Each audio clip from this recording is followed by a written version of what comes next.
6번 어느 산업에 동질적 재화를 생산하는 200개의 기업이 있다. 각 기업의 고정 비용은 1,000원이고 평균 가변 비용은 다음 표와 같다.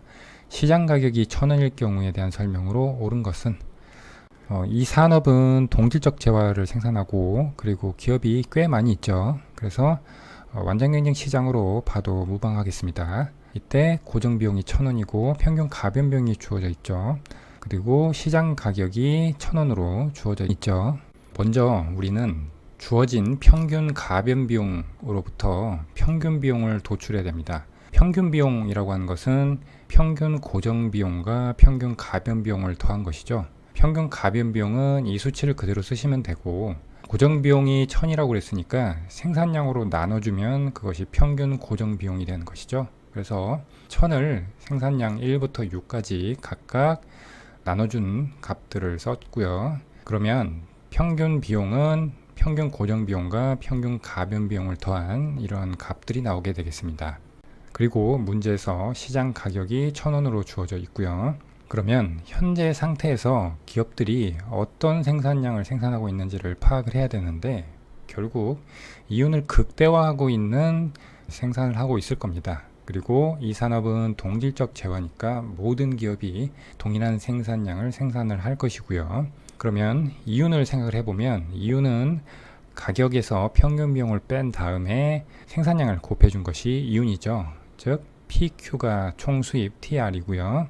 AC 곱하기 Q가 총 비용 TC가 되는 것이죠. 그래서 가격 P를 쭉 썼고요. 그 다음에 평균 비용 그대로 내려왔고요. 그러면 가격에서 평균 비용을 뺀 값들은 이러한 값들이 되고, 여기에 생산량 Q를 곱하면 개별 기업의 이윤이 도출이 됩니다.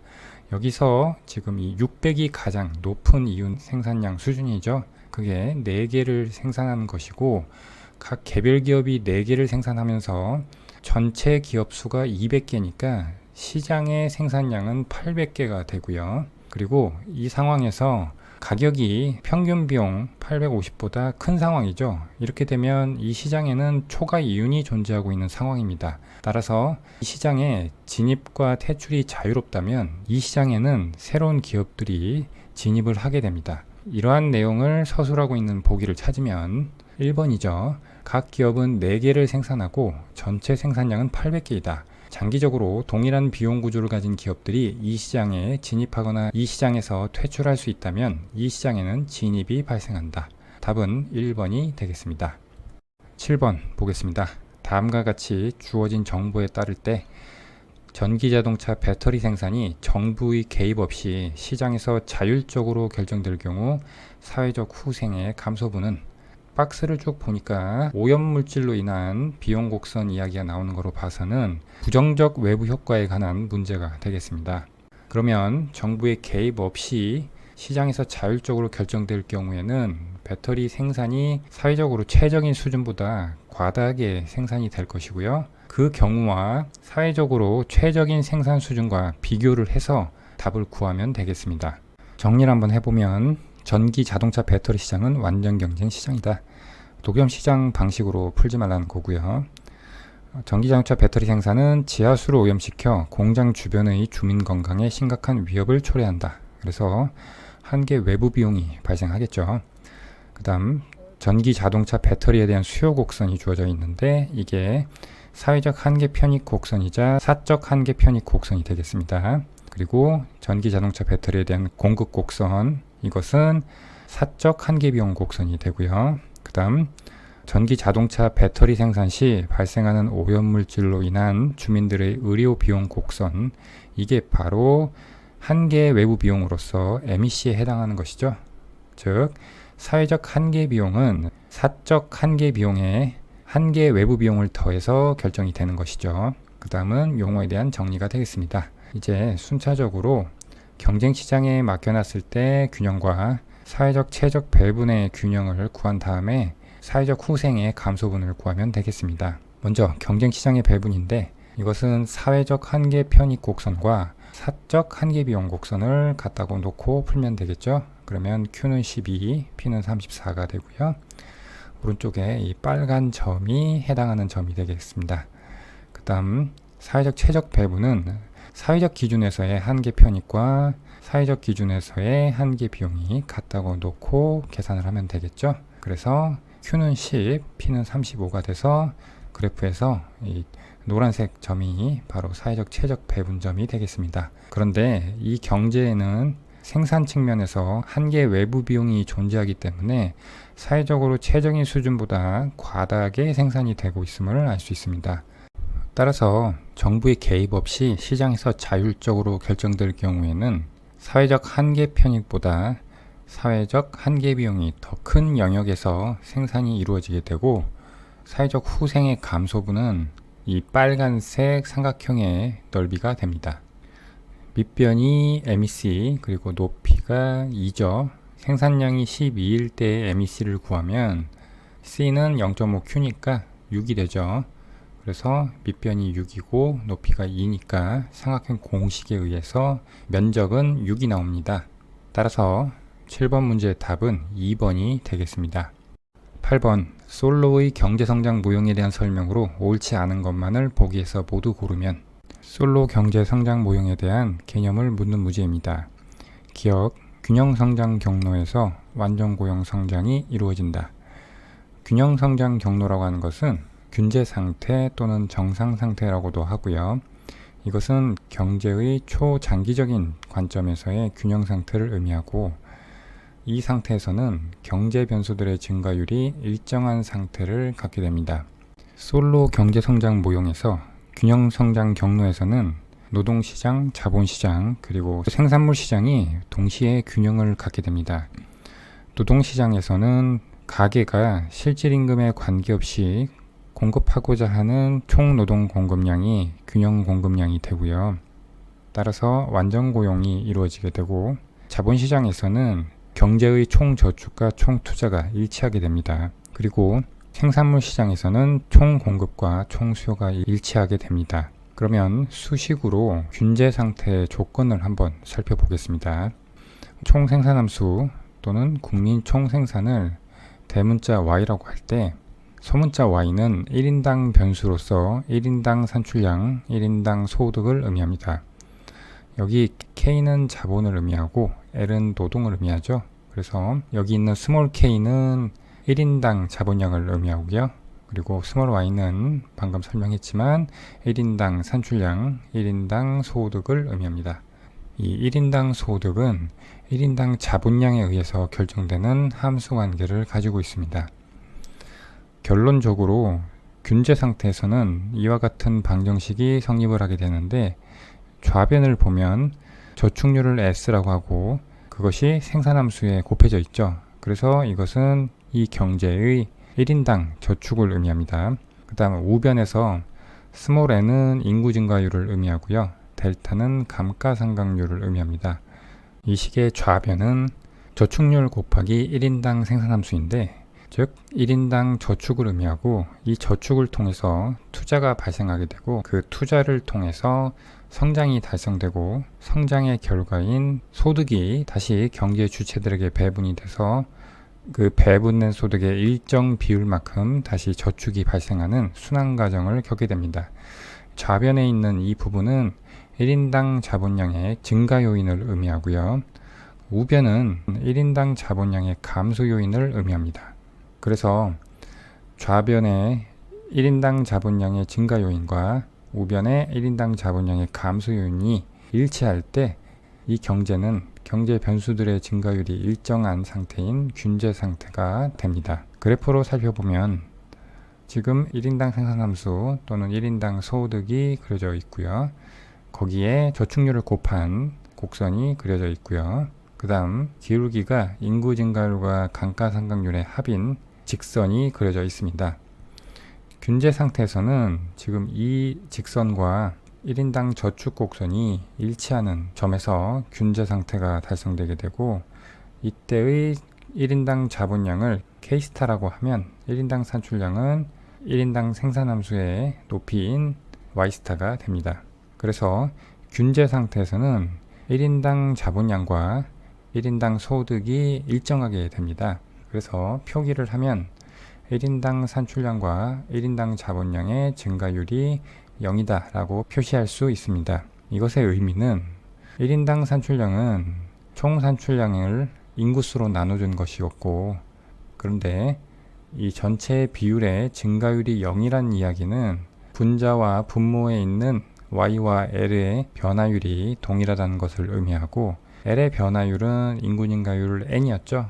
그래서 총 산출량의 변화율도 역시 인구 증가율인 n과 같게 됩니다. 마찬가지 논리로 1인당 자본량을 총 자본량 나누기 인구수로 1인당 자본량을 나타낼 수 있는데, 이것 역시 균제 상태에서는 증가율이 0이기 때문에 일정하게 되고, 그러기 위해서는 분자와 분모에 있는 K와 L의 변화율이 같아야 됩니다.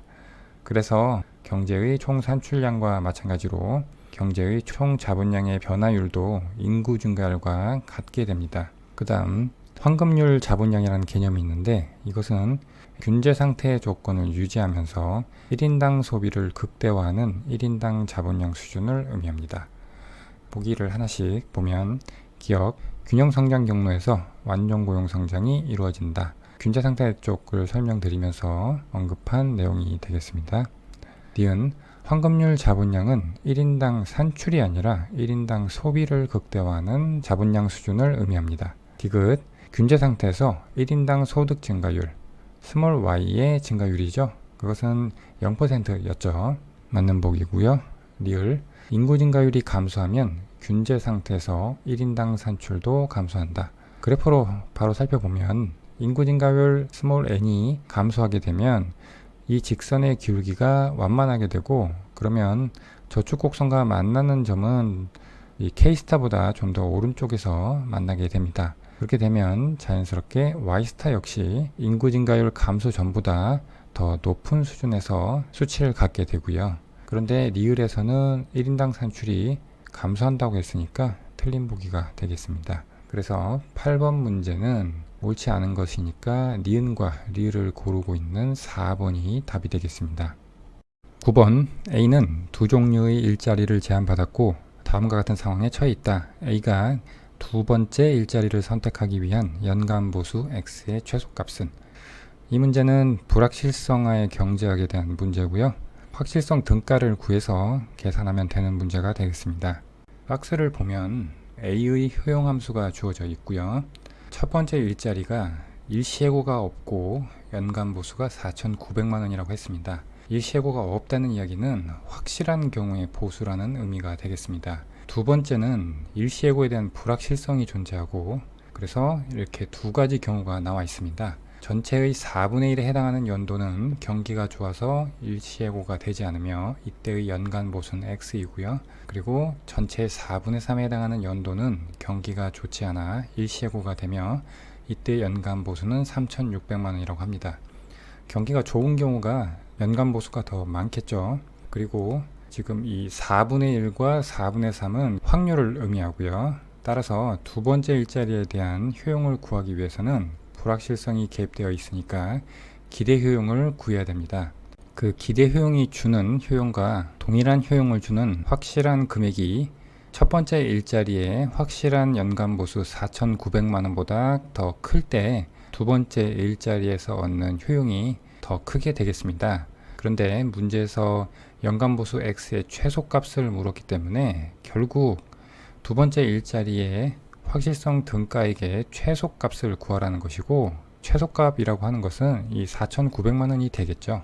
식으로 풀어보겠습니다. 첫 번째 일자리 같은 경우에는 연간보수 4,900만원을 효용함수에 대입을 하면 2 루트 4,900이 되고, 루트 4,900은 70이죠. 그래서 140이 나옵니다. 그 다음 두 번째 일자리 같은 경우에는 기대 효용으로 구해야 되는데 4분의 1에 해당하는 연도가 연간보수가 X니까 4분의 1 곱하기 2 루트 X가 되고, 더하기 4분의 3에 해당하는 연도가 연간보수가 3,600만원이니까 2 루트 3,600이 되고요. 이렇게 구한 기대 효용과 동일한 효용을 주는 확실성 등가액을 우리가 C2라고 하면, 그 C2를 효용함수에 대입한 2 루트 C2가 확실성 등가액을 대입했을 때 얻는 효용이 되겠죠. 양변에 4를 곱해서 정리를 하면 이렇게 되고요.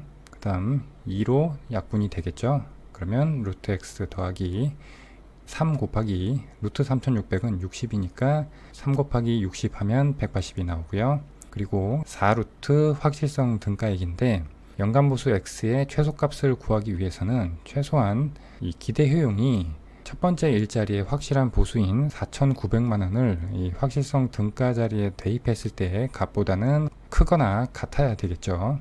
그래서 4,900이 70이니까 4 곱하기 70 해서 280이고요. 루트 x에 대해서 정리하면 루트 x가 100보다 크거나 같다고, 그러면 x는 만보다 크거나 같다입니다. 단위가 만원이니까 1억보다 크거나 같다가 되죠. 그래서 두 번째 일자리를 선택하기 위한 연간수 x의 최소값은 1억이 되겠습니다. 답은 1번입니다. 10번 경제지표에 대한 설명으로 옳은 것만을 보기에서 모두 고르면 경제활동 참가율, 실업률, 고용률 등등이 나와 있죠. 실업과 관련한 문제가 나오면 기본적으로 여러분들이 암기하고 있어야 되는 부분이 되겠습니다. 기억부터 바로 보겠습니다. 전업학생이 졸업하여 바로 취업하면 경제활동 참가율은 상승한다. 경제활동 참가율이라고 하는 것은 생산가능 인구분의 경제활동 인구죠. 이 전업학생은 생산가능 인구에 포함되어 있습니다. 그래서 이 학생이 졸업해서 취업을 하든 안 하든 생산가능 인구는 변함이 없고요. 그 다음 경제활동 인구는 취업자와 실업자의 합인데 지금 이 학생은 졸업해서 취업을 해서 경제활동 참가율에서 분모는 동일한데 분자가 증가하기 때문에 경제활동 참가율은 상승하는 것이 되겠습니다. 니은 전업학생이 졸업하여 바로 취업하더라도 실업률은 변하지 않는다. 실업률은 경제활동 인구분의 실업자가 되겠습니다. 이 학생이 졸업하여 바로 취업을 하면 일단 경제활동 인구에 포함이 됩니다. 취업자이기 때문이죠. 실업자 수는 변함이 없죠. 따라서 실업률의 분모는 커지는데 분자가 그대로니까 전체 실업률은 작아지게 됩니다. 그런데 변하지 않는다고 했으니까 틀린 보기가 되겠고요. 디귿 전업학생이 졸업하여 바로 취업하면 고용률은 상승한다. 고용률은 생산가능 인구분의 취업자가 되겠습니다. 전업학생은 졸업 전후에 모두 생산가능 인구에 포함이 되고, 그런데 취업을 하면 취업자 수가 늘어나겠죠. 따라서 고용률은 분모는 동일한데 분자는 커지니까 고용률은 상승하는 것이 되겠습니다. 리을 통화공급은 동전, 지폐, 예금, 신용카드 사용한도 등을 포함한다. 통화공급은 중앙은행의 본원통화에 민간과 중앙은행이 결정하는 통화 승수를 곱해서 결정이 되는데, 통화공급을 식으로 나타내면 통화공급 MS는 통화승수 곱하기 본원통화로 표시를 할 수가 있습니다. 오른쪽에 통화승수의 도출 과정이 나와 있는데 두 가지 버전이 있지만 한 가지만 소개를 해봤습니다. 위에 기호에 대한 정의가 있고요. 통화승수의 도출 과정을 하나씩 살펴보면 통화량은 현금에 요구불 예금을 더한 것과 같습니다. 그리고 본원통화는 현금에 지불준비금을 더한 것과 같고요. 그 다음 현금 보유 비율과 지불 준비율을 정의를 했습니다. 현금 보유 비율은 여기서는 요구불 예금분의 현금으로 정의를 했고요. 지불 준비율은 요구불 예금분의 지불 준비금으로 정의를 했습니다. 이렇게 세팅을 해놓고 통화승수를 도출하기 위해서 두 가지 비율의 식을 변형을 해서 현금 대신에 현금 보유 비율 곱하기 요구불 예금을, 그리고 지불 준비금 대신에 지불 준비율 곱하기 요구불 예금으로 변형을 해서 통화량과 본원통화식에 대입을 해줍니다. 그렇게 되면 각각 이렇게 정리가 되고요. 그리고 비율로 식을 만들어서 요구불 예금 D를 소거해 주고요. 그 다음에 통화 공급에 대해서 정리를 하면 이와 같은 식이 되고, 따라서 이 모양을 보면 통화 공급이 통화 승수 곱하기 본원통화로 바뀐다는 것을 확인할 수 있습니다. 그래서 통화 승수는 이 앞에 있는 현금 보유 비율과 지불 준비율의 비율로 이루어진 값이 되고요. 자, 이렇게 됐을 때 보기를 다시 보면 통화 공급은 동전, 지폐, 예금, 신용카드 사용한도 등을 포함한다. 통화 공급을 결정하는 것은 통화 승수와 본원통화인데 지금 동전과 지폐는 본원통화에 있는 이 현금 C에 포함이 되고요. 그 다음 예금은 통화량의 정의에서 D가 포함이 되죠. 통화량의 정의에 요구일 예금이 들어가 있고 이것이 현금 보유 비율 또는 지불 준비율에 녹아 들어가서 통화 승수의 구성 요소로 들어가 있습니다. 그런데 신용카드 사용 한도라는 것은 통화량이나 본원 통화를 봐도 어디에 포함되지 않습니다. 즉 현금도 아니고 요구불 예금도 아니고 지불 준비금도 아닙니다. 그러니 현금 보유 비율이나 지불 준비율과도 관련이 없습니다. 물론 신용카드 사용 한도가 변동을 하면 민간의 현금 보유 비율이 영향을 받을 수는 있지만 신용카드 사용 한도 그 자체만으로는 통화 공급에 포함된다고 볼 수는 없습니다. 따라서 리을은 틀린 보기가 되겠습니다. 마지막 미음, 이자율이 오르면 이미 발행된 채권 가격은 하락한다. 이자율과 채권 가격은 반비례의 관계죠.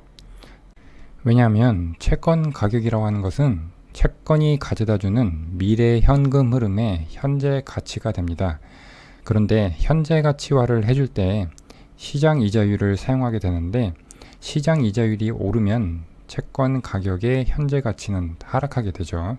채권이 가져다주는 미래 현금 흐름이란 게 채권에 표시된 표시 이자율과 채권의 만기 가격일 텐데 표시 이자율과 만기 가격이라는 현금 흐름이 시장 이자율이 오르면 현재 가치화를 해줄 때 더 할인이 큰 폭으로 되기 때문에 이미 발행된 채권 가격은 하락하게 되는 것입니다. 따라서 미음은 맞는 보기고요. 옳은 것만을 고르라고 했으니까 기역, 디귿, 미음을 가리키고 있는 2번이 답이 되겠습니다.